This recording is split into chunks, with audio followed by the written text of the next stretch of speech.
রামনবমীর দিন নন্দীগ্রামের দক্ষিণ প্রান্ত সোনাচূড়ায় রাম মন্দির নির্মাণ শুরু হচ্ছে। দারুণ খবর শুনুন। ঘোষণা করলেন কে? বিরোধী দলনেতা শুভেন্দু অধিকারী। তিনি জানিয়ে দিলেন যে রামনবমীর দিনেই এই রাম মন্দির নির্মাণের কাজ শুরু হবে নন্দীগ্রামে। শুভেন্দু জানান, 6ই এপ্রিল রামনবমীর দিন নন্দীগ্রামের সোনাচূড়াতে রাম মন্দির নির্মাণ শুরু হবে।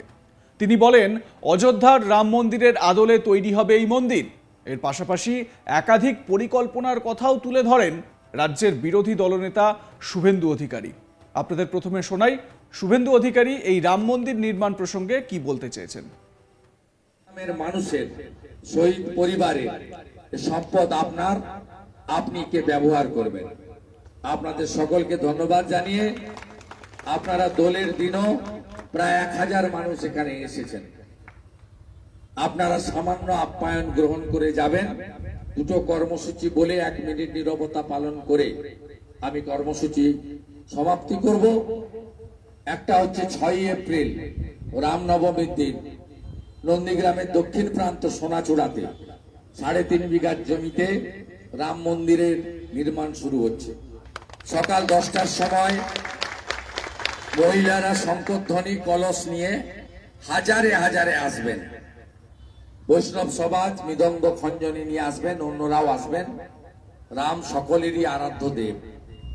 সেখানে আমরা অযোধ্যার রাম মন্দিরের আদলে একটি রাম মন্দির নির্মাণ করব। নাট মন্দির থাকবে, আবাস গৃহ থাকবে, অতিথি যারা বাইরে থেকে আসবেন দর্শনে সেখানে সুন্দর করে সজ্জিত করা হবে। একটি সেখানে আধ্যাত্মিক পরিবেশ তৈরি করা হবে। সেখানে নাম যজ্ঞ পাঠ ইত্যাদির ব্যবস্থা থাকবে, ভোগশালা থাকবে। সাথে সাথে জনসাধারণের জন্য একটি হোমিওপ্যাথিক, একটি আয়ুর্বেদিক ডিসপেন্সারি এবং ডাক্তাররাও বসবেন ছুটির দিন বাদ দিয়ে প্রত্যেক দিন। একটি সামগ্রিক পরিকাঠামো নন্দীগ্রামের দক্ষিণ প্রান্তের জনগণকে আমরা উপহার দিতে চলেছি। 6 এপ্রিল শিলান্যাসে সবাই মিলে দলে দলে যোগদান করুন। আর ওখানে আগামী পরশুদিন থেকে মাটির ফিলিং এবং বাউন্ডারি ওয়ালের কাজ শুরু হচ্ছে। আপনাদের সকলের সহযোগিতা আমি প্রার্থনা করছি। সাথে সাথে আগামী 2রা মে আপনারা যাকে হারিয়ে যাকে জিতিয়েছিলেন সেই শুভেন্দু অধিকারী।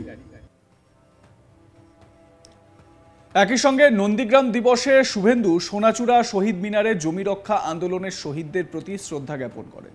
এর পাশাপাশি তিনি বলেন, অনেকে ক্ষমতায় এসেছেন মাটি ছেড়ে আকাশে চলে গিয়েছেন।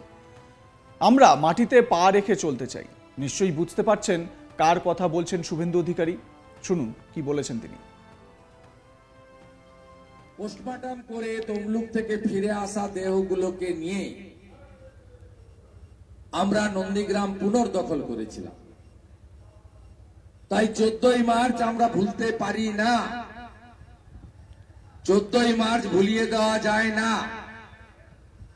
অনেকে ক্ষমতায় এসেছেন, মাটি ছেড়ে আকাশে চলে গেছেন, কিন্তু আমি বা আমরা মাটিতে পা রেখে চলতে চাই। অতীত যদি কেউ ভুলে যায় তার ভবিষ্যৎ ভালো হতে পারে না। এটা পৃথিবীতে বারে বারে প্রমাণিত হয়েছে। 14ই মার্চ কি হয়েছিল? তৎকালীন শাসকের পুলিশ সঙ্গে চপ্পল পরা বা বাছাই করা ক্যাডার বাহিনী তারা একযোগে তেখালি ব্রিজ থেকে অধিকারী পল্লীতে, যেখানে প্রতিরোধ গড়ে তুলেছিল মায়েরা বোনেরা, কৃষকরা আক্রমণ করেছিল। একই ভাগে ভাঙাবেড়াতে আক্রমণ করা হয়েছিল। আপনারা শান্তিপূর্ণভাবে রাধা মাধবের মূর্তি নিয়ে কীর্তন করছিলেন, অন্য ধর্মের লোকেরা প্রার্থনা করছিল, একসঙ্গে প্রতিরোধের প্রাচীর গড়ে তুলেছিলেন। এখানে যখন টিয়ার গ্যাসের কেমিক্যাল মিশানো সেল ফাটানো হয়, শয়ে শয়ে চোখ থেকে আপনাদের প্রচুর জল ফেলতে আরম্ভ করে, জল পড়তে আরম্ভ করে। আপনারা যখন পালিয়ে যাচ্ছেন পিছন থেকে গুলি করা হয়েছে। পোস্টমর্টম রিপোর্টে যে গুলিগুলো শরীর থেকে বেরিয়েছিল, একটা গুলিও সামনে থেকে নয়, সব গুলি পিছন থেকে। একজন অজ্ঞাত পরিচয় লাশ, তার আইডেন্টিফাই হয়নি। 13 জনের দেহ আইডেন্টিফাইড হয়েছিল। তারা কারা? তারা হলেন সুপ্রিয়া জানা, বাসন্তী কর, রতন দাস, গোবিন্দ দাস, জয়দেব দাস, পঞ্চানন দাস, প্রলয়গিরি, রাখালগিরি, উত্তম পাল, সুব্রত সামন্ত। এই গোটা ঘটনা এবার নতুন করে শুরু হয়ে গেল জল্পনা। কারণ মমতা ব্যানার্জি যেখানে জগন্নাথ মন্দির তৈরি করেছেন, সেখানে শুভেন্দুর এই রাম মন্দির যে 2026-এর আগে নতুন এক চমক এবং ভোট ব্যাংক বৃদ্ধির রাজনীতি, তেমনটাই কিন্তু মনে করছেন বিশেষজ্ঞরা, মানে রাজনৈতিক বিশ্লেষক যারা, তারা তেমনটাই মনে করছেন। একবার ভেবে দেখুন যে 26-এর বিধানসভা ভোটের আগে দুতরফেই শাসক বিরোধী, মানে তৃণমূল এবং বিজেপি দুতরফেই কিন্তু হিন্দু ভোট ব্যাংকের একটা রাজনীতি একটা অন্য মাত্রায় যেতে চলেছে।